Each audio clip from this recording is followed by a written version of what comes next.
Hey everyone, welcome back to our channel. In this video, I'm going to show you on how you can add Payoneer on your Adobe Stock account. So once you're here on your Adobe Stock, you just have to tap on this contributor account. And from there, you will have this payout information. So just tap and select your Payoneer. So go ahead and tap and connect Payoneer account and you will be redirected in here. So if you don't have your Payoneer account, you can tap and sign up. But if you have already the Payoneer account, you can tap on sign in from here. So go ahead and type in here your email or username and then your password. And just tap on sign in at the bottom.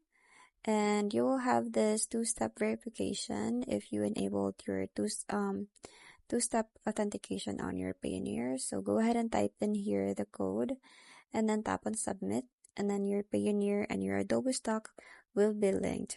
So that means that your Payoneer is now on your Adobe Stock. So that's pretty much it. I hope you find this video helpful. Thank you for watching and I'll see you in the next one. Bye!